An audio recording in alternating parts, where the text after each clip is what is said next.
Já, og þú vilt eitthvað aðeins meira. Þetta er gott.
unga fólksins settur.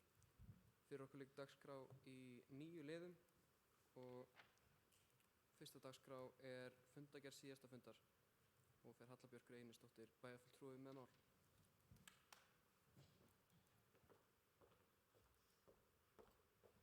Fundarstjóri, ágætu fulltrúar. Á bæjarstjórnarfundi unga fólksins fyrir ári síðan var samþykkt að senda fundargerðina í bæjarráð til umfjöllunar og afgreiðslu og bæjarráð vísaði síðan málunum í viðkomandi nefnd. Ég ætla aðeins að fara yfir það sem gerðist svo í framhaldinu. Fyrsta lið bættar samgöngur og skilvirkara leiðakerfi strætisvagna var vísað til umhverfis- og mannvirkjaráðs sem bókaði að til stæði að endurskoða leiðakerfið og tillit yrði tekið til ábendinga ungmennaráðs og stendur sú vinna yfir. Öðrum lið áheyrnarfulltrúa í helstu ráð og nefndir tók bæjarráð sjálft til umræðu og kallaði eftir tillögum frá ungmennaráði starfsemi ungmennaráðs og fól ráðinu sjálfu að móta tillögur hvernig staðið yrði að vali á áheyrnarfulltrúum með lýðræðislegum hætti. Þessari vinnu er lokið. Ungmennaráð hefur verið eflt og bæjarráð taldi ekki ástæðu til að fjölga áheyrnarfulltrúum en sambærilegt erindi er á dagskrá hér í dag og til umræðu. Þriðja lið, heilsueflandi samfélag, var vísað til frístundaráðs sem samþykkti að vísa tillögu hreistivelli og æfingatæki við göngu og hjólastíga til umfjöllunar í vinnuhóp framtíðaruppbyggingu íþróttamannvirkja og stýrihóps heilsueflandi samfélag. Tillögum opna tíma í íþróttahúsum bæjarins var vísað til umfjöllunar í stýrihóp heilsueflandi samfélag og IBA og er þar til meðferðar. Og tillögum ódýrarverði fyrir framhaldsskólanema í Sund og í Hlíðarfjall var vísað til fjárhagsáætlunar þar sem gjaldskrá var haldið eins hóflegir og unnt var en ekki var orðið við þessari beiðni. Fjórða lið aðgerðaáætlun vegna innleiðingar barnasáttmálans var vísað til starfsmanns og þann 22. janúar 2019 var samþykkt í bæjarstjórn Akureyrar aðgerðaáætlun innleiðingu barnasáttmála Sameinuðu þjóðanna. Með því að uppfylla alla þá þætti sem kemur fram í þeirri aðgerðaáætlun mun Akureyri hljóta viðurkenningu UNICEF á Íslandi að hafa náð því takmarki að geta kallað sig barnvænt samfélag eða sveitafélag. Þessi vinna er nú á lokametrunum og reiknað er með að gerð verði úttekt af hálfu UNICEF núna í lok mars. Og það í bæjarráði komum til með að fá kynningu bara núna í vikunni.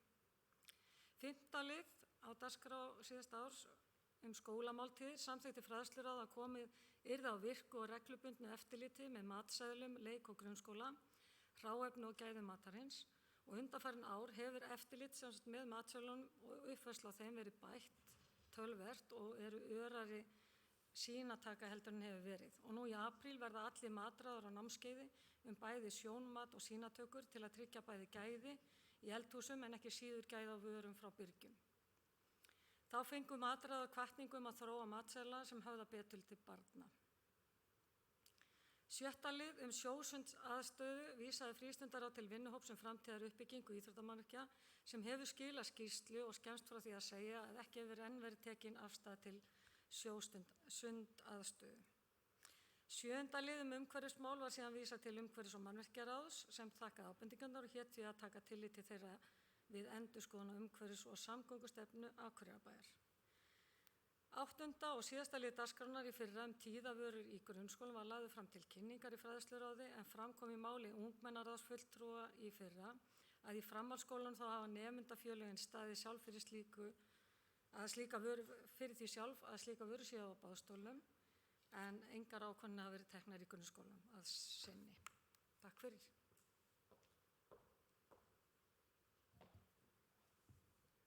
Þá skulum við bara færa okkur yfir í næsta lið en það eru jöfn tækifæri óháð búsetu með mál fer Hildur Lilja Jónsdóttir, fulltrúi ungmennaráðs.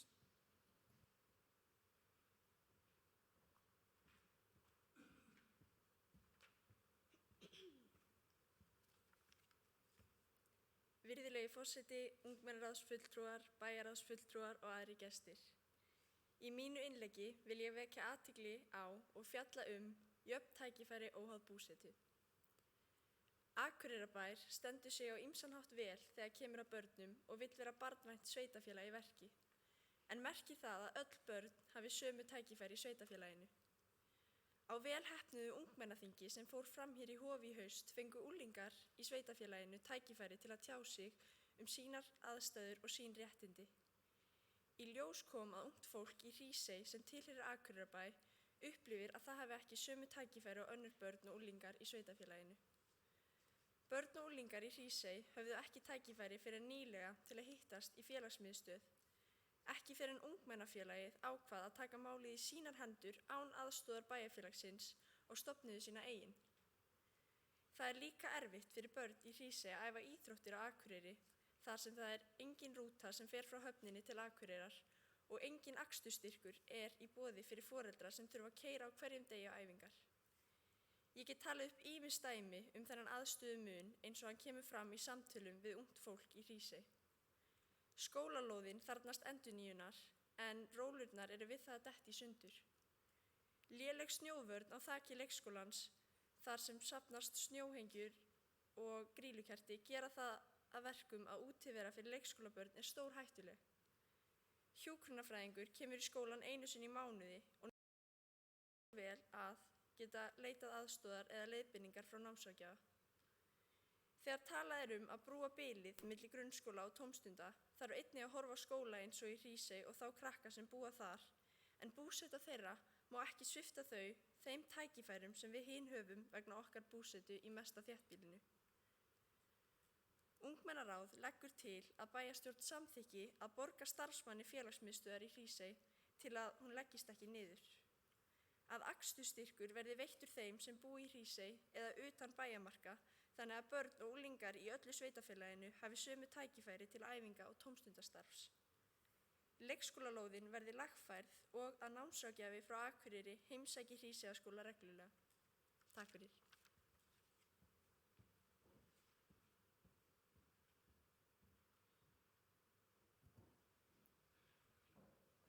Næst kemur Gunnar Gíslason, fulltrúi Akureyrarbæjar, með svar.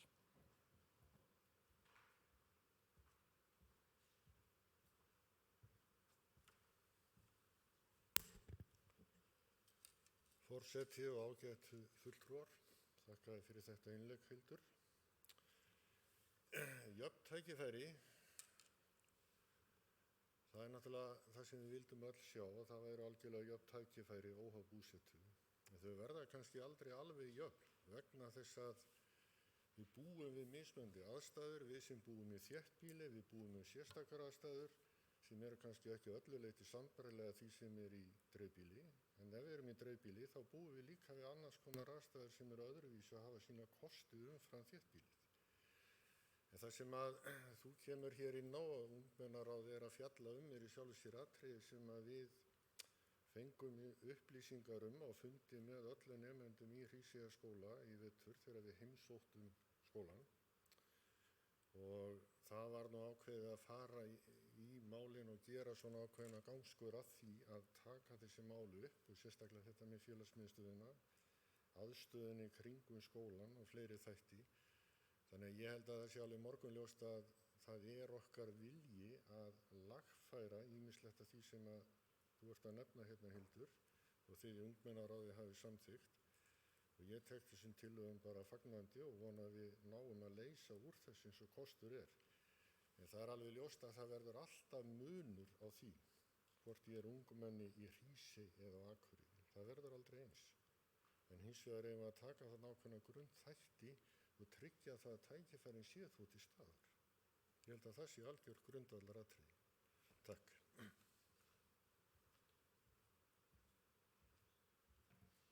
Það hefur Gunnar Gíslason lokið máli sínu, orðið laust fyrir þá sem vilja.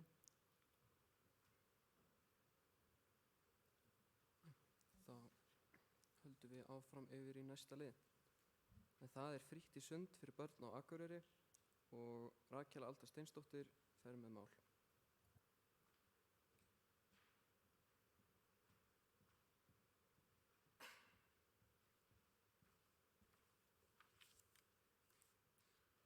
Forseti, ágætu bæjarfulltrúar, fulltrúar ungmennaráðs og aðrir gestir.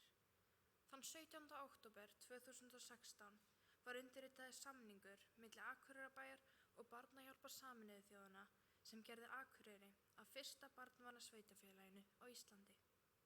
Það er klárlega eitthvað sem við getum verið stolt af, En þetta þýðir samt ekki að við getum bara skrifað undir hennar samning svo lítið rosa vel út af blaði.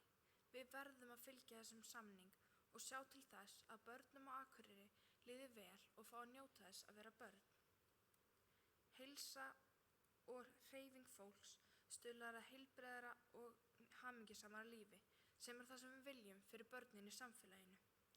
Við í ungmennaráði teljum að það að gera ungmennum það kleift að fara frítt í sund sé hluti af því að gera Akureyri að barnvænna og heilsuvænna samfélagi. Það skiptir ótrúlega miklu máli að krakkar hafi sömu möguleika og geti gert sömu hlutina óháð fjárhagslegri stöðu forráðamanna sinna. Við teljum að það geti stuðlað að því að krakkar færi oftar í sund sem þýðir hreyfing. Hvaða foreldri vill ekki að börnin sín hreyfi sig meira og sleppi því að hanga í símanum í smá stund, þó væri ekki nema hálftími. Við höfum séð þetta gert í öðrum sveitarfélögum, til dæmis á Dalvík, á Egilsstöðum og í Kópavogi. Svo við tökum sem dæmi Dalvík. Þar fá allir grunnskólakrakkar sundkort sem þau geta sýnt í afgreiðslu sundlaugarinnar og þá fá þau frítt í sund. Væri ekki skemmtilegt að geta boðið grunn- og framhaldsskólakrakkum bæjarins frítt í sund? Þar sem krakkar geti verið að synda, leiki sér eða bara slaka á í heitum potti. Sund er fullkominn staður fyrir alls konar afþreyingu. Af hverju ekki bara gera það frítt og þar með stuðla að meiri hreyfingu hjá börnum bæjarins? Í dag kostar það 250 krónur að fara einu sinni í sund fyrir einstakling yngri en 18 ára. Af hverju ekki bara sleppa þessu gjaldi?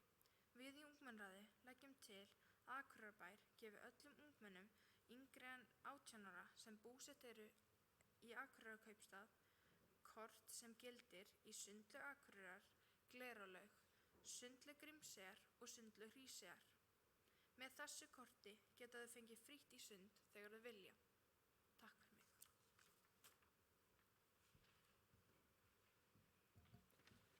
Þá hefur Rakel Alda lokið máli sínu. Þá kemur Hlynur Jóhannsson bæjarfulltrúi og tekur við.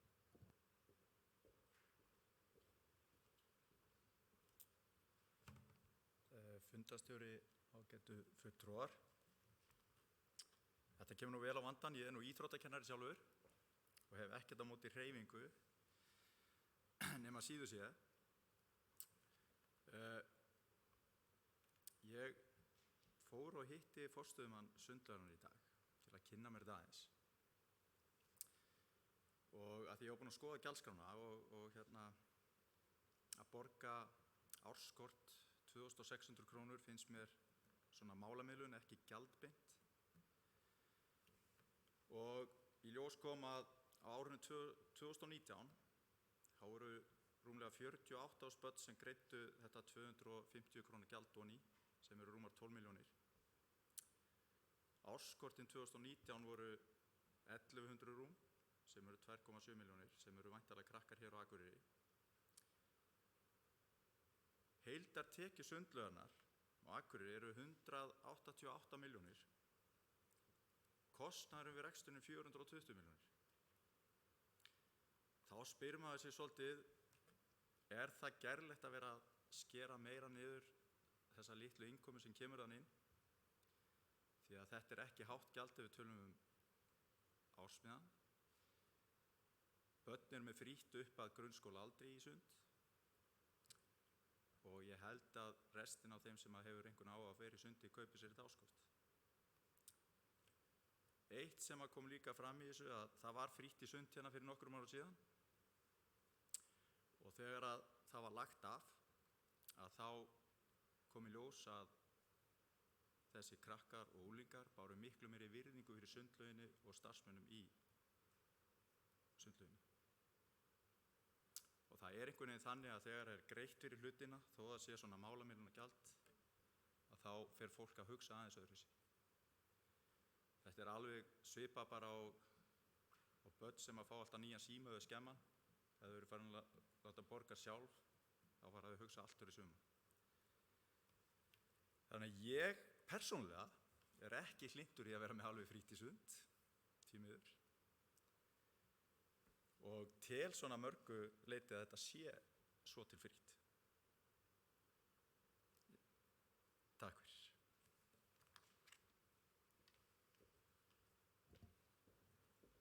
hefur Hlynur lokið máli sínu, orðið er laust.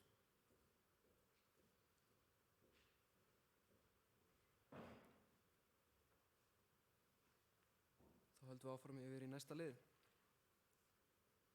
En það eru áheyrnarfulltrúar í öll helstu ráð Akureyrarbæjar. Helga Sóli Tulinius, fulltrúi ungmennaráðs, fer með máli.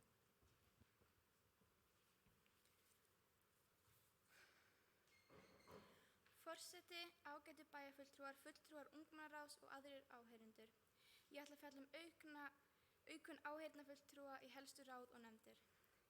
Barnasáttmálinn var lögfestur á Íslandi árið 2013 og síðan þá hafa sveitarfélög verið að vinna við því að bæta aðgengi barna og ungmenna að þátttöku í að gera samfélagið barnvænna. Akureyri er mjög framalega í þessum framförum og erum við þakklátt fyrir það. Með stofnun ungmennaráðs árið 2010 tók sveitarfélagið stórt skref í átt að því að gera ungmennum kleift að kynnast uppbyggingu samfélagsins okkar og skapa grundvöll fyrir ungt fólk að koma skoðunum sínum á framfærir. 7. mars 2018 var síðan gerð samþykkt í bæjarstjórn Akureyrar ungmennaráð á Akureyri og fengum við þá áheyrnarfulltrúa í fræðsluráð og frístundaráð. Á síðustu árum hafa börn og ungmenni látið meira í sér heyra opinberlega en áður og sýnt vilja og áhuga á að hafa áhrif á ákvarðanir sem snerta lífið í dag og í framtíðinni. Margt ungt fólk hefur sterkar skoðanir hvernig samfélagið á að mótast og breytast. Hvað það varðar má til dæmis nefna loftslagsverkföllin á föstudögum í vetur, þar sem ungmenni hafa safnað saman til að vekja athygli á óásættanlegu áhugaleysi og framkvæmdaleysi stjórnvalda til að vinna á móti hraðri hlýnun jarðar og neikvæðum loftslagsbreytingum. Nú til dags hafa ungmenni aðgangi að miklum upplýsingum það sem á sér stað í heiminum og hvað liggur á bak við því. Auðvelt aðgengi meðal annars á netmiðlum gerir það léttara fyrir ungt fólk að afla sér upplýsinga, kanna áreiðanleika þeirra og móta sér skoðanir út frá því. Þau geta því myndað sér upplýstar skoðanir og hugmyndir framtíðina. Einnig er mikilvægt að horfa til þess að ungt fólk sér heiminn á öðruvísi hátt en fullorðið fólk og er jákvætt að koma þessari nýju sýn inn í ráð bæjarins. Samkvæmt 12. grein bæjarsáttmálans er kveðið að börn eiga rétt á að láta í ljós skoðanir sínar í öllum málum varða þau og að tekið sé réttmælt tillit til skoðana þeirra í samræmi við aldur þeirra og þroska. Börnum skal veitt tækifæri til að tjá sig eigin málefni við málsmeðferð fyrir dómi eða stjórnvaldi. Vegna þessa er það lögleg skylda bæjarstjórnar að gefa ungmennum tækifæri til að koma fram með skoðanir sínar og hlusta á þær. Þess vegna finnst okkur í ungmennaráði Akureyrar að það ætti að gefa ungmennum aukin tækifæri til að fylgjast með í nefndum bæjarins með því að fjölga áheyrnarfulltrúum úr ungmennaráði, þannig að þeir sitji í helstu nefndum bæjarins. Þessar nefndir eru núna að taka ákvarðanir sem munu hafa stór áhrif á hvernig bærinn og samfélagið verður þegar við verðum eldri og á sama tíma hafa þessar ákvarðanir áhrif á líf okkar í dag og í framtíðinni. Í dag hefur ungmennaráðið áheyrnarfulltrúa í frístundaráði og fræðsluráði sem er mjög mikilvægt og snertir ungmenni augljóslega. En það er ekki nóg. Það eru margar aðrar nefndir sem koma okkur við. Skipulagsráð hefur uppbyggingu og breytingar á umhverfinu okkar að gera og umhverfis- og mannvirkjaráð með náttúruvernd. Þessar nefndir sjáum hvernig samfélagið lítur út og mun líta út í framtíðinni.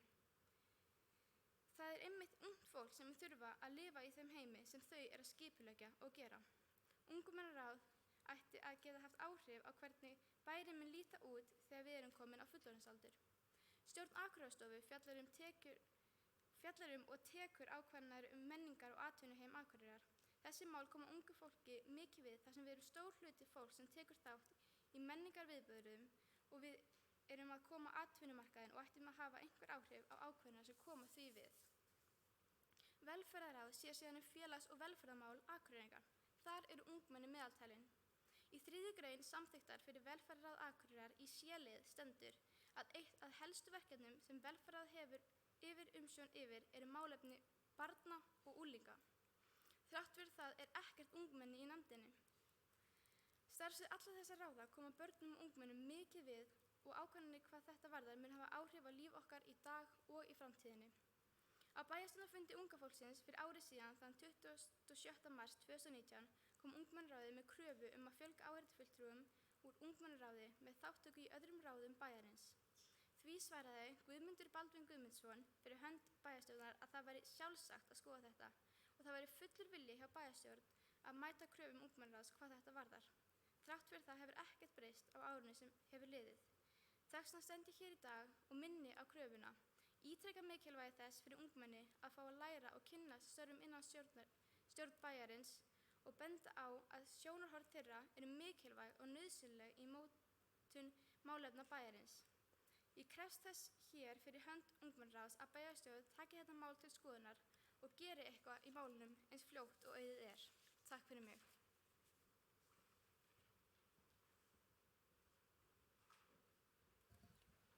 Þá hefur Helga Sóley lokið máli sínu en við tekur Guðmundur Baldvin Guðmundsson, bæjarfulltrúi.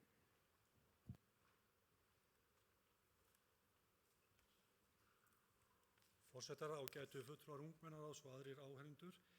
Ég vil þakka Helgu Sóleyju fyrir hennar framlag og fyrirspurn eða hennar inngang hér. Það er rétt að við ræddum það hér á síðasta bæjarstjórnarfundi að þegar við áttum með unga fólkinu að það var vilji í bæjarstjórnar til þess að skoða þessi mál og við höfum frá þeim tíma verið að vinna með það að, eins og þið vitið, að samþykkja hvernig við meðhöndlum ungmennaráð. Það er að segja, nú er ungmennaráð komið með samþykktir þar sem að, og við var bætt inn í samþykktunar að ungmennaráð fengi greitt laun fyrir þá fundi sína og nú funda þau og hafa heimild til þess að funda samkvæmt þessum samþykktum alltaf 12 sinnum á ári. Og við höfum verið að veltum þá fyrir okkur hvort að það sé þá lengur tilgangur með því að hafa áheyrnarfulltrúa. Ef við erum komið ungmennaráð sem fundar mánaðarlega, þá getur ungmennaráð nýtt þá fundi sína til þess að taka fyrir þau mál sem eru í ráðum og nefndum. Þannig að maður velti við sér þegar þetta er komið þennan farveg sem við erum með í dag, hvort að þörf er á því að ungmennaráð sé með áheyrnarfulltrúa líka samhliða því að við erum með 11 manna ungmennaráð sem fundar mánaðarlega. Þannig að það er kannski eitthvað sem við verðum að skoða. Ég held að við, eftir að við erum að fá reynslu af þessu fyrsta veturinn eða fyrsta árið, þá sé eðlilegt að við bara skoðum þetta og veltum því fyrir okkur hvort að það sé eitthvað sem við ættum að gera. Akureyrarbær hefur gengið lengst allra sveitarfélaga hvað varðar ungmennaráð. Það er bara svoleiðis. Og við höfum í rauninni veitt, erum með þarna þá að segja ungmennaráð og launum 12 fundi á ári, þar sem þeir geta komið saman og rætt málefni sín, tekið fyrir fundargerði nefnda og fylgst með, komið með ábendingar, kallað eftir upplýsingum frá ráðum og nefndum, þannig að þau ætti að geta verið upplýst um stöðuna og komið sínum málefni á framfæri. Það er rétt að það kemur fram í barnasáttmála að börn og ungmenni eiga að taka þátt í umræðunni, en við teljum kannski bara að það sé vettvangurinn. Það sé ungmennaráði frekar en við séum að setja inn áheyrnarfulltrúa í öll ráð og nefndir. Þannig að við þurfum bara að endurskoða þetta. Nú er þegar fyrsta árið er liðið af rekstri hjá ungmennaráði, að þá sé eðlilegt kannski að við bara setjumst niður með ungmennaráði á væntanlega í haust og metum stöðuna upp á nýtt.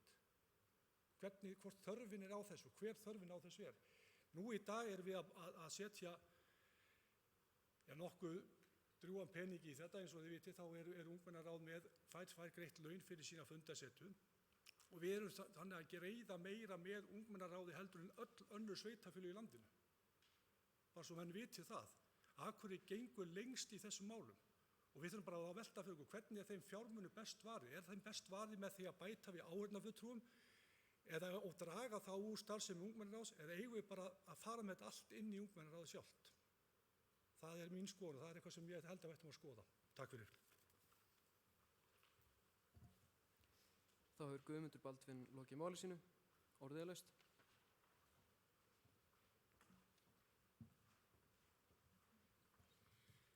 Forseti og ákveðir fulltrúar, ég vil bara bæta við að ef við höfum áheyrnarfulltrúa í öðrum ráðum, þá höfum við fleiri upplýsingar hvað er að gerast í þessum ráðum og getum nákvæmlega vita hvað er að gerast, ekki bara fengið upplýsingar loka ákvarðanir eða eitthvað þannig. Og þá líka getum við bara rætt meira önnur mál sem kannski koma upp en eru ekki í lokafærslum eða eitthvað þannig. Takk fyrir.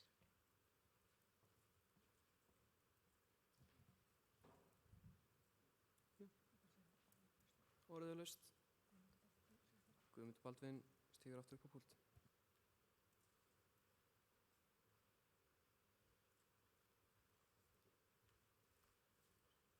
Forseta ágætu fulltrúar ungmennaráðs, þakka fyrir Helga Sóli. Ég held að, eins og ég sagði þá held ég að við bara tökum samræðin þetta.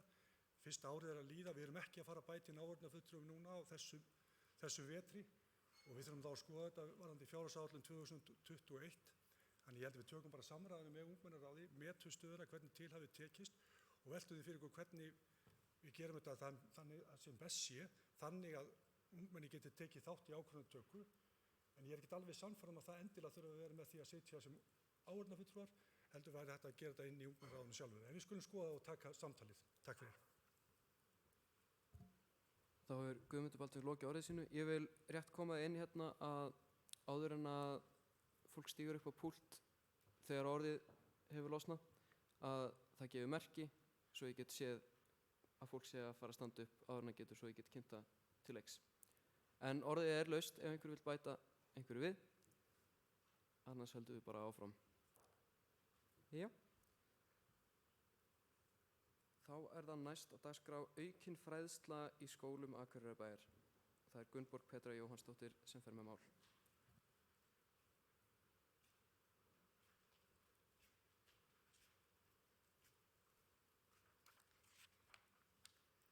Forseti, ágætu bæjarfulltrúar, fulltrúar ungmennaráðs og aðrir gestir. Mér finnst skorta mikla og nánari fræðslur fyrir börn og unglinga í grunn- og menntaskólum Akureyrarbæjar. Fræðslunar þurfa að vera fjölbreyttari og ná til flestra eða bara allra ungmenna. Það er hægt að segja að flestir unglingar finnst sumar fræðslu sem við erum að fá ekki áhugaverðar og læra lítið af því að sitja og hlusta á massífar glærukynningar sem lesið er upp fyrir þau.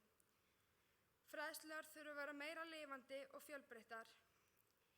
Fyrir stuttu kom Sólborg og Þorsteinn með fræðslur í grunnskólana hér á Akureyri fávita og karlmennskuna, eða staðalímyndir. Sú fræðsla vakti mikla athygli hjá flestum ungmennum og þetta var einnig fræðsla eitthvað það sem við tengdum við.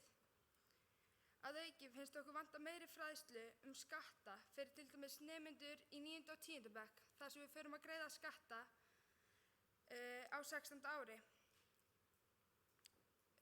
Það þarf að fræða okkur hvernig hann virkar og í hvað hann fer og hvernig við eigum að bregðast við ef það er svindlað á okkur.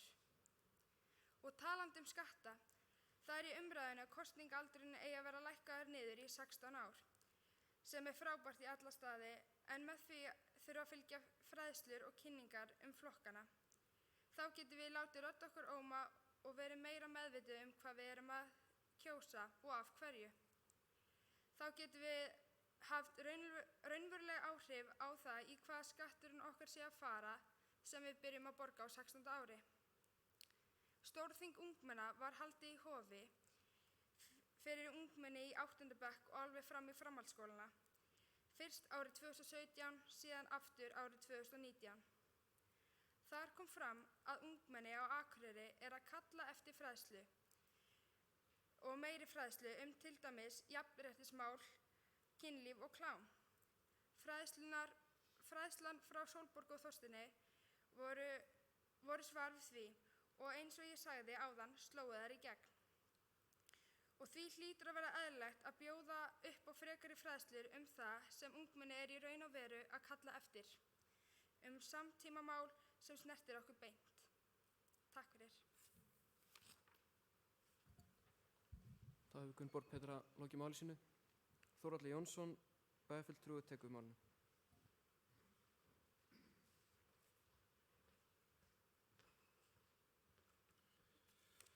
Forseti, ágætu fulltrúar ungmennaráðs, ég vil þakka Gunnborgu fyrir þetta. Ég er alveg sammála í mörgum af þessum málum sem hún ræðir hérna í sínu framsöguerindi. Ég langar að hvetja ungmennaráð þá til þess að hjálpa til með því að koma með fullmótaðar tillögur inn í frístundaráð og þá inn til í skólamálin. Það sem að er hægt að vinna þá eftir þessum óskum ykkar. Ég styð þetta alveg, skil alveg hvort að fara. Ég er alveg sammálaður þegar maður fer á þessa fyrirlestra sem að fyrirlesarinn lesi upp eitthvað að glærum og þú getur alveg lesið það sjálfur heima í iPadinu þínu. Þetta er ekki skemmtileg framsækja. Þannig að auðvitað, þú veist, þegar eitthvað líflegt og skemmtilegt, að þá taki því betur eftir, við líka, eldra fólkið. Þannig að ég alveg sammálaður, auðvitað þurfum við að breyta, og ég held að sé mikið verið að vinna í því að breyta þessum kennsluaðferðum. Og ég bara, þú veist, styð ykkur heils hugar í því að berjast fyrir því að koma með þá sýn fram hvernig þið sjáu fyrir ykkur að þið viljið láta kenna ykkur. Ekki bara, þú veist, láta berja áfram á okkur með glærurnar og upplesturinn. Varðandi staðalímynd kynjana, þetta svona alltaf svolítið erfitt, en lækka kosningaaldurinn, þar ég náttúrulega bara alveg sammála. Ég náttúrulega vil bara að ég sjálfur var 15 ára þegar ég gekk í stjórnmálaflokk og vildi hafa áhrif, og 16 ára var ég alveg tilbúinn að kjósa og greiða mitt atkvæði. Þar af leiðandi hvet ég ykkur alveg bara áfram í því að berjast fyrir því að þetta verði lækkað í 16 ár og þið fáið að kjósa. Þið megið vinna á þessum aldri og borgið ykkar skatta, og þið eigið að hafa það að segja hvað er gert við peningana. Það er engin spurning. Fleiri spurningar? Var ég búinn að svara öllu? Já, ég bara enn og aftur hvet ykkur til að útbúa þarna bara fullmótaðar hugmyndir að því hvernig þið sjáu þetta fyrir ykkur, og ég alveg handviss að skólayfirvöld og aðrir eru tilbúnir að mæta ykkur í þessum málum, því að öll viljum við að þið komið sem fróðust út úr grunnskólum og tilbúin til að takast á við lífið. Ég held að það sé bara loka markmið skólana, klárlega. Takk fyrir. Þá hefur Þórhallur Jónsson lokið máli sínu, orðið laust.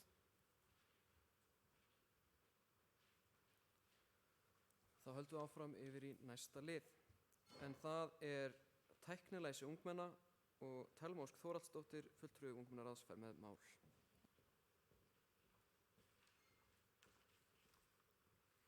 Forseti, ágætu bæjarfulltrúar, fulltrúar ungmennaráðs og aðrir gestir. Tæknin er framtíðin. Líkt á framtíðinni þá er tæknin óumflýjanleg. Það sem er aðeins vísindaskáldskapur í dag er raunveruleiki morgundagsins. Í dag erum við stödd í upphafi 4. iðnbyltingarinnar, en við höfum aðeins séð brota því sem hún mun bera í skauti sér. Breytingarnar sem mun eiga sér stað á næstu árum eru þær hröðustu tæknibreytingar sem samfélagið hefur upplifað í mannkyns sögunni. En hversu vel þekkjum við tæknina í kringum okkur? Erum við tilbúin fyrir framtíðina? Því ef ég myndi spyrja jafnaldra mína hvað er upplýsingatækni eða hvað er 4. iðnbyltingin, ég get sagt ykkur það, fæst þeirra myndi gefa mér rétt svar. En tækninni fleygir áfram. Hraðinn eykst, gervigreindi verður öflugari, búnaður verður minni og betri, og það eru engin ummerki að þróunarferlið sé að hægja á sér. Þvert á móti. En það sama er ekki hægt að segja stafræna þekkingu fólks, oft kallað þekkingargap. Því tæknin er á fleygiferð upp, og síðan fer stafræn þekkingsfólk mun hægar og þá myndast þetta gap. Svo þetta fékk mig aðeins til að hugsa. Hversu vel erum við í raun undirbúin fyrir framtíðina? Þess vegna lögðum við í ungmennaráði fram könnun fyrir 8. til 10. bekk í grunnskólum á Akureyri. Verða og eru ungmenni á Akureyri nægilega upplýst þær tækniframfarir sem hafa átt sér stað og munu eiga sér stað. Og að upplýsingatækni er ekki bara tækin og tólin, heldur geta hugbúnaðar, skýjalausna og slíkt. Niðurstaða könnunarinnar leiðir í ljós að 60% nemenda á Akureyri segja að þessi upplýsingatækni kennsla í þeirra skóla, og rúmlega 70% sögðu að væri mikið unnið með tölvur í skólanum sínum, sem við teljum vera skref í rétta átt. En á móti svöruðu bara 48% af þessum 412 nemendum sem tóku könnunina að upplýsingatækni kennsla sé nokkuð góð eða mjög góð. Og aðeins 37% af öllum sem tóku könnunina lærðu það sem þau kunna í upplýsingatækni í skólanum. Langstærsti hlutinn, eða 65%, sem er 2 af hverjum 3, lærðu það sem þau kunna heima hjá sér, og 9% lærðu það í öðrum skólum utan Akureyrarbæjar.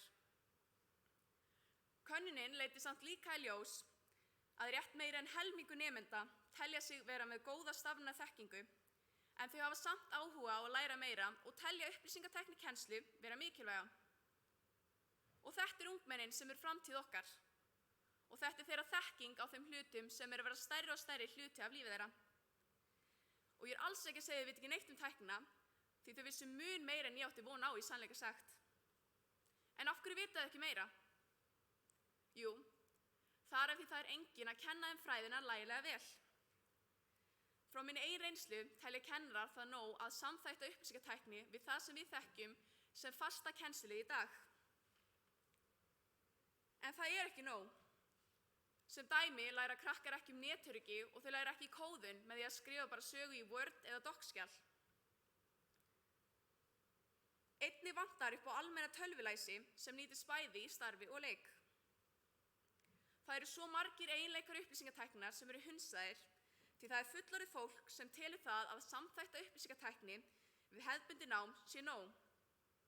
Það var kannski satt fyrir 3 eða 5 árum síðan og þá fengu kannski krakkar nógu mikla þekkingu í upplýsingatækni með samþættingu, en það er ekki nóg í dag. Ekki þegar þetta mun aðeins aukast og því teljum við að við þurfum að taka skref fram á við en ekki staðna. Ég er svo heppin að hafa fengið grunn í upplýsingatækni og eiga foreldra sem geta kennt mér á til dæmis Office 365 sem er mikið notað í framhaldsskólum og mörgum fyrirtækjum. En ég veit að það er ekki allir svo heppnir og það eiga ekki allir svoleiðis bakland heima fyrir. Þess vegna þarf grunnskólinn að koma sterkar inn og fylgja betur þróuninni þannig að þekkingagapið verði sem minnst hjá nemendum. Sérstaklega á að horfa til unglingastigsins. Góð leið væri að í stað þess að reyna að kenna alla upplýsingatækni kennslu í framhaldsskóla og reyna að tróða þessu öllu á stuttan tíma, af hverju ekki að dreifa þessu jafnt og þétt yfir grunnskólaárin, líkt og gert við starffræðina, íslenskuna og enskuna. Það er nú þegar búið að stytta menntaskólagönguna heilt ár og því er verið að skerða kennslu eða tróða ennþá meiri þekkingu á ennþá styttri tíma. Svo með því að kenna upplýsingatækni í grunnskólum er hægt að koma meiri vitneskju til barna og ungmenna og opna huga þeirra fyrir valmöguleikum sem þau hafa í að skila verkefnum og hvetja þannig einnig skapandi hugsun nemenda. Ungmennin yrðu betur undirbúin til að takast á við framtíðina og kennarar myndi ekki þurfa að eyða heilu tímunum í að kenna krökkum grunnatriði. En upplýsingatækni kennslu myndu líka þurfa að fylgja fræðslur hinn stafræna heim, tækninotkun og þó möguleika sem tækni býð okkur. Gott dæmi eru rafíþróttir. En það er ekki bara nemendur sem þurfa endurmenntun í upplýsingatækni að halda. Það eru líka kennarar. Það eru jú þeir sem eru að kenna ungmennum á tæknina og þurfa því stöðugt að viðhalda þekkingu sinni. Svo það líka hafa í huga að opna huga ungmenna fyrir störfum framtíðarinnar. Því sannleikurinn sá að aðeins 14% starfa sem til í dag verða óbreytt innan 10 ára samkvæmt því sem kemur fram í skýrslu McKinsey sem heitir Jobs Lost, Jobs Gained frá árinu 2017. Þar kemur einnig fram að 86% starfa sem til í dag munu hverfa eða breytast verulega á næstu árum. Svo ég spyr, af hverju er upplýsingatækni kennsla ekki hluti af föstum kennsluliðum á Akureyri? Okkar skilaboð til ykkar og áskorun er: gerum nemendur á Akureyri betur í stakk búin til að skilja upplýsingatækni og tækniþróun. Leggjum áherslu á kennslu í upplýsingatækni, hvernig forrit virka fremur en að kaupa tækin. Tólin eiga aðlagast tækninni, ekki öfugt. Gerum kennsluna líflega, skapandi og skemmtilega, en leið uppbyggilega og fræðandi. Pössum að dragast ekki aftur úr og láta þekkingagapið aukast. Verum öflug saman og horfum til framtíðarinnar. Eflum kennslu í upplýsingatækni. Takk fyrir mig. Þá hefur Thelma Ósk lokið máli sínu, en þá er það Sóley Björk Stefánsdóttir, bæjarfulltrúi, sem tekur við málinu.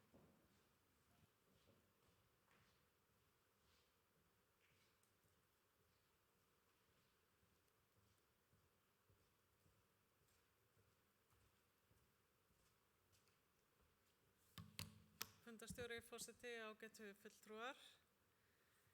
Ég vil nú þakka kærlega fyrir þessa góðu framsögu og svona þessa forystu sem ungmennaráð hefur tekið í þessu málflokki með því að leggja þessa könnun fyrir nemendur, af því að þetta er gríðarlega mikilvægt fyrir ykkur að hafa rök, vera búin að kanna máli svona vel. Og ég ætla nú að segja að það vill mjög vel til að þið eru að koma fram með þetta á mjög góðum tímapunkti vegna þess að við erum að vinna fræðslega menntastefnu fyrir Akureyrarbæ. Henni er ekki lokið en hún er að loka metrónum þannig að þið eru algjörlega á hinum gullna tímapunkti að setja þetta fram sem að mér er gríðarlega vel gert. Það er ekkert í þessari ræðu sem að ég get ekki bara tekið fullkomlega undir og ég held að ég geti nú bara svona nokkurn veginn talað fyrir munn bæjarstjórnar þegar að ég segi að þetta er eitthvað sem að við erum öll þokkalega meðvituð að er vandamálið eða er vandamál, það er að segja þetta þekkingagap sem er talað og auðvitað þetta eins og fulltrúi Thelma Ósk kom inn á sem er vandamál sem að ég held að við vitum ekki alveg hvernig á að leysa sem er það að breytingar eru auðvitað gríðarlega hraðar og þær eru orðnar og hraðin bara eykst og við erum komin á þann stað að þau sem eru að kenna hafa ekki þekkinguna í raun og veru kannski nákvæmlega á því sem þau þurfa að kenna og þetta er bara pínu flókin staða. En þú komst líka, Thelma Ósk, með kannski svarið sem er líka þetta að það þarf að kenna auðvitað skapandi hugsun, það þarf að kenna að takast á við þessar breytingar og það er kannski fyrst og fremst það sem er mikilvægt að skólarnir styðji við nemendur í því að tileinka sér þessar breytingar sem er bara, það er ekkert að vera að fara að hægja á þeim, þetta er bara einhvern veginn snjóbolti sem rúla bara hraðar þangað til hann kemur í ljós. Og það er eitt sem ég vil kannski segja líka og varðandi þekkingagapið að það er auðvitað eins og Thelma kom inn á misjöfn aðstaða eins og til dæmis heima fyrir, hvort að fólk hefur stuðning heima fyrir, en svo er líka misjafnt hvaða áhuga fólk og þau sem hafa mjög mikinn áhuga á tækni, þau finna sér leiðir til þess að læra það sem að skólan skortur upp á að kenna, en þau sem hafa ekkert sérstaklega mikinn áhuga, það er líka þar sem að getur myndast gap og þar þarf skólinn að koma inn í og vera áhuga hvetjandi og kveikja hjá nemendum áhuga og skilning á því hvers vegna þetta er gríðarlega mikilvægt að læra þetta. En ég ætla bara að segja að ég mun allavega fylgja því eftir að þetta og ég efast ekkert að þetta er inni í menntastefnunni, þetta hefur verið til grundvallar í henni, þannig að ég reikna með að ungmennaráð fái nú sitt að segja eða hafa sitt að segja menntastefnuna, þannig að þessu verður komið til skila inn og í gegnum hana og ég skal fyrir mitt leyti standa vörð þá, ég veit að þið gerir það allavega með þessi eldræði um þetta. Þannig ég held að við séum öll, og ég veist ég var ægilega heppin að fá að svara fyrir eitthvað svona, þess að við erum bara öll á sömu blaðsíðu. Og þetta er svolítið spurning að finna leiðirnar og líka að því að kannski höfum við dálítið verið með frestunaráráttuna, og því þetta er pínu erfitt, þú veist, hvernig ætlum við að koma okkur á þennan stað og eftir því sem við frestum og drögum lappirnar lengur og ræðum meira það einmitt hvort að það er að setja svona marga milljónir í að kaupa svona marga tölvur þegar þetta snýst miklu meira kennsluna og kannski breyttar áherslur þar, að þá held ég og ný menntastefna er ég alveg sannfærð að mun koma okkur áfram og losa okkur aðeins úr þessari frestunaráróttu held ég sem við höfum aðeins tekið á þetta. En takk fyrir. Þá hefur Sóli Björk lokið máli sínu, orðið er laust.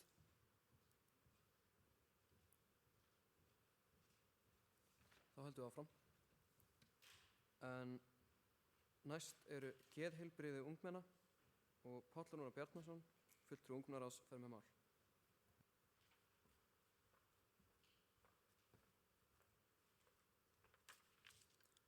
Forseti, ágætu bæjarfulltrúar, fulltrúar ungmennaráðs og aðrir gestir. Það er þörf á skjóli fyrir ungmenni sem glímir við geðrænan vanda þegar þau eru í neyð. Tölur sýna að það er aukning á aðsókn ungmenna upp á geðdeild. Það er þörf á því að reyna að koma sem móts við það og hafa aðstöðu fyrir ungmenni með tvíþættan vanda. Það finnst ekki almenn aðstoð fyrir ungmenni þar sem líður örugglega og eru með jafnaldra til að fá hjálp í stað þess sem eru fólki sem er áratugum eldri. Neyðarskjól er aðrar vandinn hér. Ungmenni sem eru í óráði og þurfa hjálp koma sjaldan inn á geðdeild og eru sett í fangaklefa meðan þau róast. Það er ekki gott umhverfi til að ná bata. Ef aðilinn kemst inn á geðdeild, þótt það sé fullt, eru dæmi að hann er settur fram á gang á dínu og sendur heim daginn eftir. Með skjóli var hægt að leyfa ungmennum að ná frekari bata þar sem yrði fagfólk að halda utan ungmennin. Það væri auðvitað vandi að meta hvernig hjálp aðilinn þarf, hvort þörf sé á einangrun eða ekki, hvort aðilinn sé mikil hætta fyrir sjálfa sig og aðra. Í aðgerðaáætlun innleiðingu barnasáttmálans undir geðheilbrigðismál ungmenna er sú aðgerð að veita aðgang fyrir ungmenni að sálfræðing án milligöngu foreldra. Skjólið væri mikilvægur fylgihlutur. Það sem er erfitt að komast að geðlækni annars staðar en Reykjavík, það er hægt að velja á milli einkarekins geðlæknis sem ekki allir hafa efni á eða vonast eftir að koma svona bugl sem reynist erfitt fyrir margflesta. Það er ljóst fyrir okkur öllum að ungmenni eiga að hafa skjól til staðar fyrir stuðning sem það svo virkilega þarf. Það er því miður erfitt núna að fá þá litlu hjálp sem hægt er að fá. Skjólið væri einmitt staðurinn fyrir það. Það myndi hjálpa ungmennum í gegnum erfiðan tíma lífs þeirra sem geta haft mikil neikvæð áhrif seinna meir sem hægt verður að koma í veg fyrir með skjólinu. Takk fyrir mig. Þá hefur Páll Rúnar lokið máli sínu. Næst tekur til máls bæjarfulltrúi Heimir Haraldsson.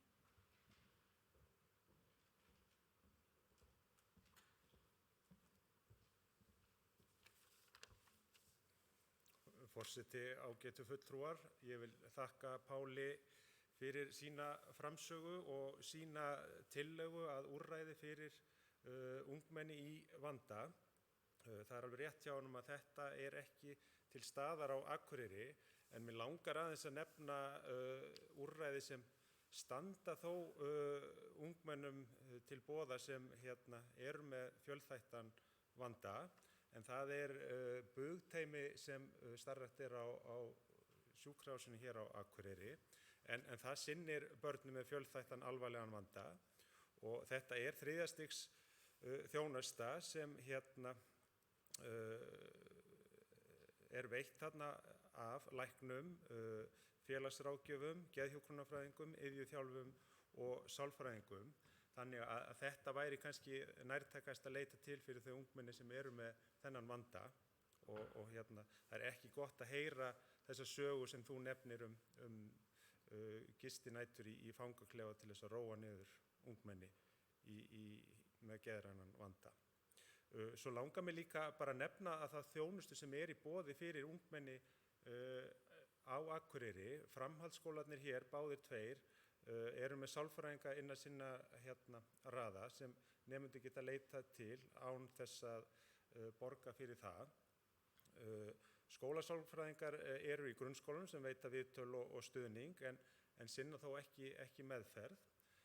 Heilsugæslan hér á Norðurlandi veitir sálfræðiþjónustu, þannig að það er ýmislegt í boði til þess að sinna þessum vanda. Svo þetta eitthvað sem við verðum alltaf að huga að og það er bara forvarnir og almenn geðrækt og mér finnst þið í ungmennaráði vera í dauðafæri til þess að koma með hugmyndir og annað að forvörnum í þessu málaflokki því að þið hafið svo sannarlega eitthvað til málana að leggja og mér langar bara í lokin að tala styðjandi samfélag. Við erum þátttakendur í styðjandi samfélagi fyrir ákveðin hóp hér á Akureyri sem vorum að taka þátt í. Mér langar bara svo að Akureyri verði styðjandi samfélag fyrir fólk í vanda, óháð því hver hann er og mætum þeim með manneskjulegum hætti og leggjum fordóma til hliðar. Þá held ég að við getum fundið farveg og lausnir fyrir fólk með fjölþættan vanda. Takk fyrir. Þá hefur Heimir Haraldsson lokið máli sínu. Orðið er laust. Páll Rúnar Bjarnason stígur aftur upp á púlt.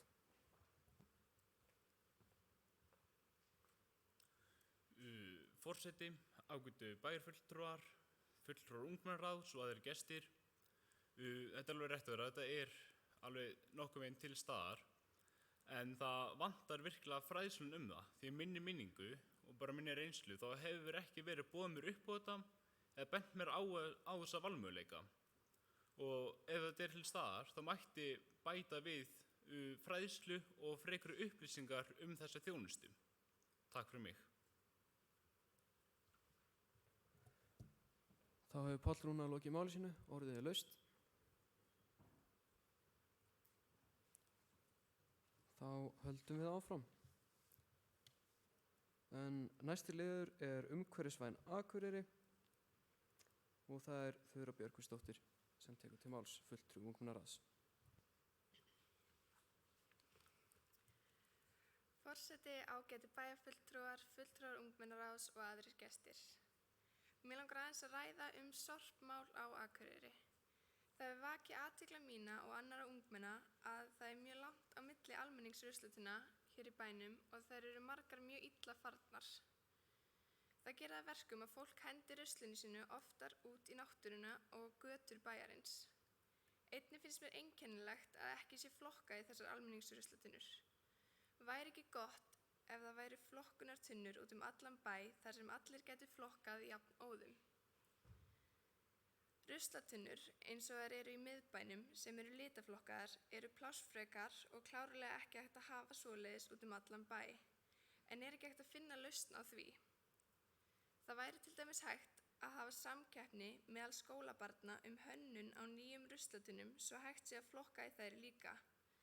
Jafnvel væri hægt að búa þær til og halda kosningu bestu hönnunina. Annað mál hversu oft þær eru losaðar. Tunnurnar virðast oft vera yfirfullar og ef við viljum halda bænum okkar hreinum þarf að tæma þær oftar. Hins vegar þyrfti kannski ekki að tæma þær jafn oft ef það færi ekki allt ruslið í sama dallinn. Okkur vantar meiri fræðslu endurvinnslu og sérstaklega það hvað verður ruslið okkar. Ég held að það sé miklu líklegra að fólk flokki ef það veit hvað verður ruslið eftir flokkun.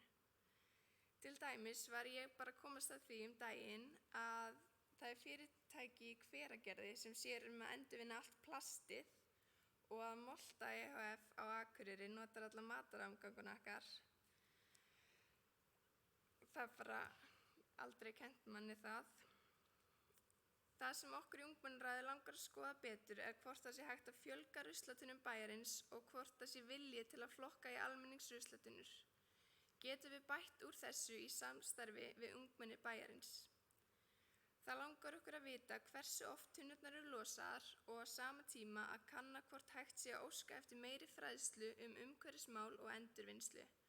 Til dæmis fræðslu það hvað verður ruslið okkar. Erum við að standa okkur vel þegar það kemur að þessu eða erum við að dragast aftur úr? Takk fyrir. Þá hefur Þura Björgvinsdóttir lokið máli sínu en Andri Teitsson, fulltrúi Akureyrarbæjar, tekur við málinu.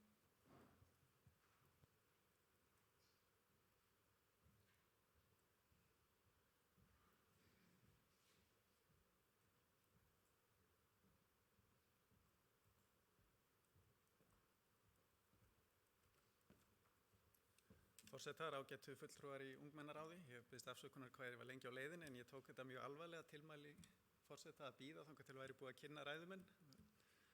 Ég satt sem fastast.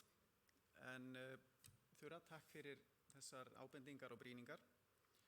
Ég kannski byrja á að svara bara því sem ég get svona 1, 2 og 3 ruslatunnurnar að það eru núna 220 ruslatunnur víðs vegar bæinn. Það hljómar rosalega hátt en svona ef maður akkúrat með ísbréf eða eitthvað svo leiðis og vill losna við það, þá er ekki alltaf dallur 10 metra frá manni. Þetta að verða býsna stór bær. Þannig að dallarnir mættu örugglega vera fleiri og stefnan að tæma þá alla vikulega og oftar ef að þörf krefur en náttúrulega koma örugglega þannig dagar eins og þið bara hafið sjálf séð að 17. júní eða eitthvað þess aftar þegar að allt yfirfyllist hraðar heldur en að starfsmenn bæjarins kannski ráða við. Og flokkunardallar eru bara á 2 stöðum í miðbænum og eins og þú nefndir, þeir eru plássfrekir og væntanlega kosta mikla peninga líka. En það væri hugsanlegt kannski að koma með einhverja millileið eins og að vera víða með, segjum, 2 dalla þar sem einn væri fyrir subburusl sem að þarf að fara til urðunar og svo annan fyrir þess konar heillegan úrgang sem að mætti svo bara flokka upp úr þar sem að dallarnir eru tæmdir.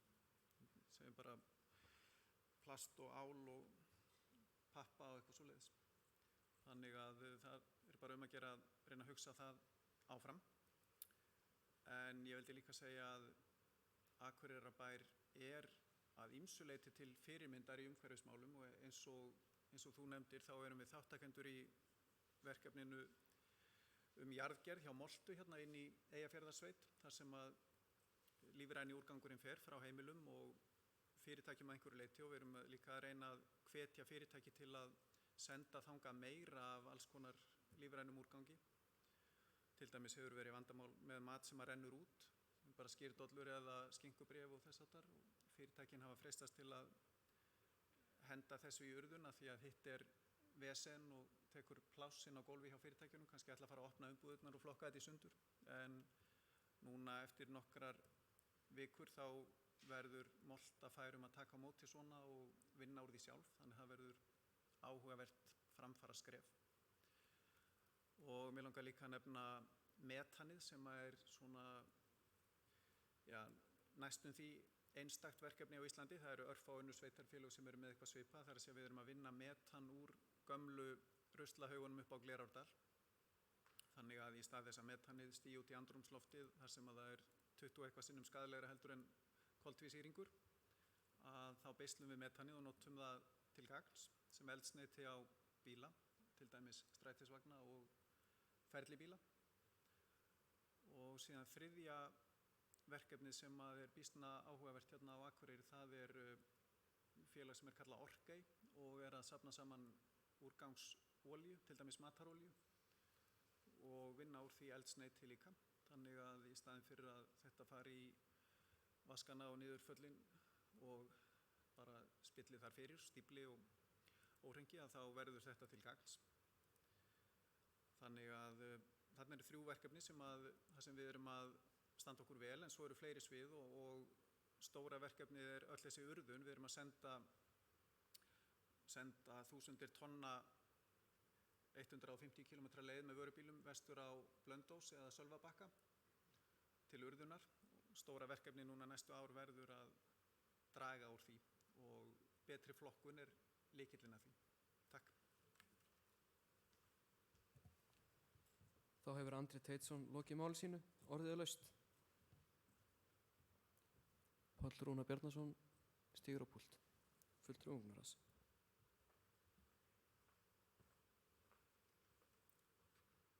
Forseti, ágætu bæjarfulltrúar, fulltrúar ungmennaráðs og aðrir gestir. Ég væri til hér að benda á að í Randers í Danmörku, vinabæjar Akureyrar, þar eru fjöldi ruslatunna sem eru gerðar skemmtilegar og gerðar skemmtilegt að henda rusli. þar sem það kemur raddupptöka af manni að segja brandara og gerir það skemmtilega að henda rusli sem getur hvatt fólk til að henda ruslinu, sérstaklega þau yngri. Takk fyrir mig. Þá hefur Páll Rúnar lokið máli sínu, orðið er laust. Þá höldum við áfram. En næsti liður eru ungir þolendur kynferðisofbeldis. Embla Karen Blöndal, fulltrúi ungmennaráðs, fer með mál.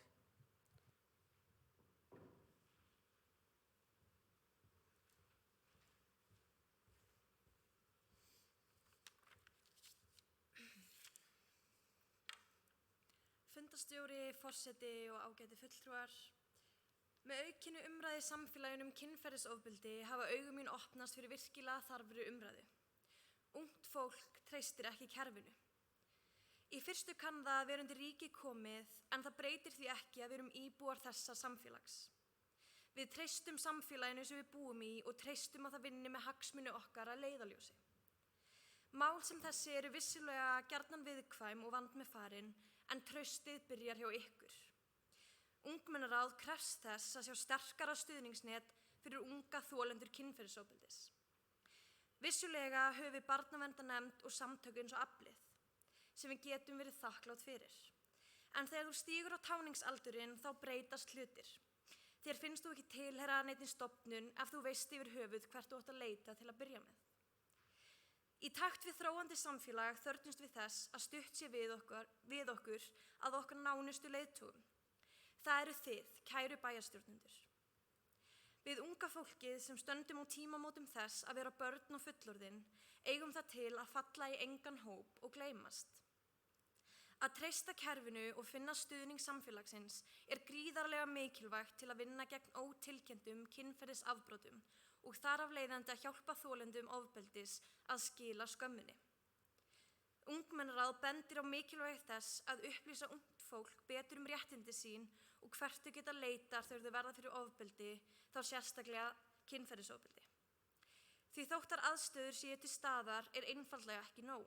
Við þurfum að vita og þora að nýta okkur þær. Sorglega staðreyndin í dag að ungt fólk gerir það ekki. Kæra bæjarstjórn, ég bið ykkur að gera breytingar okkur í hag.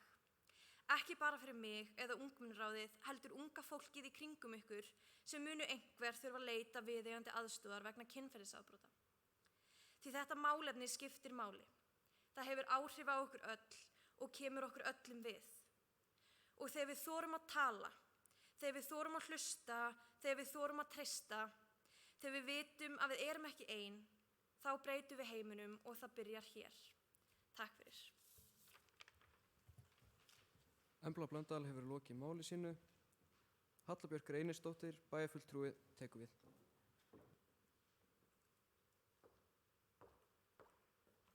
Fundarstjóri, ágætu fulltrúar.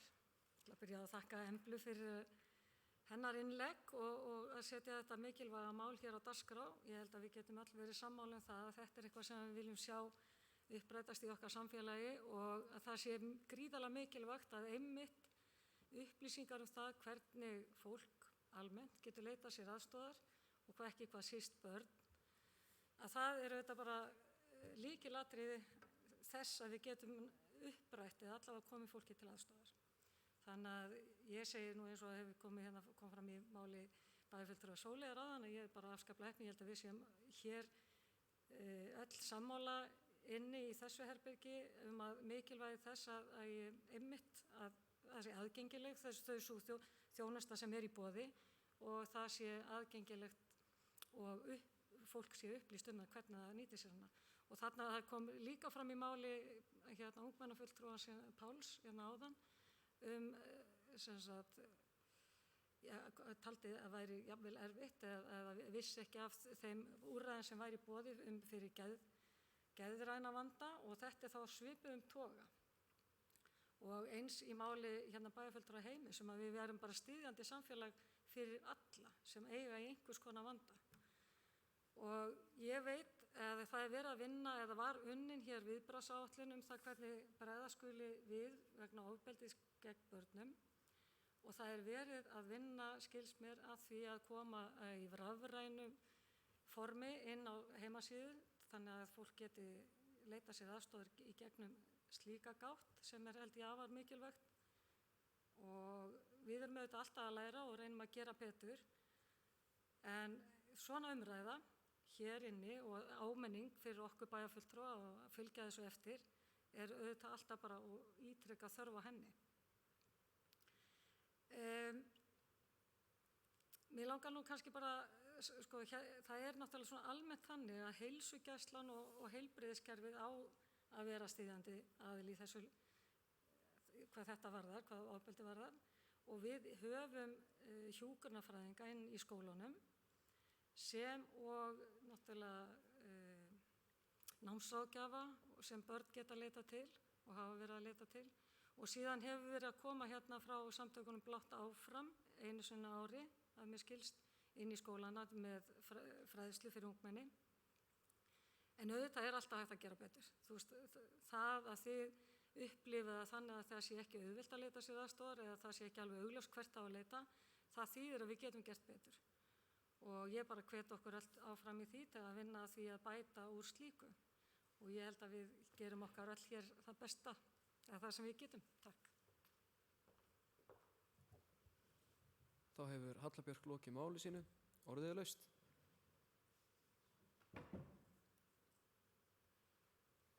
Nei.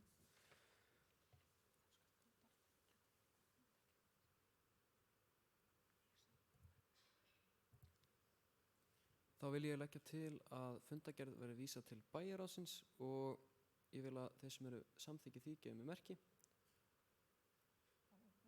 Já, ungmennaráðsfulltrúar sem sagt. Já, þá höfum við það. Þá verður fundargerð þessari vísað til bæjarráðs og já, dagskrá tæmd og fundið slitið.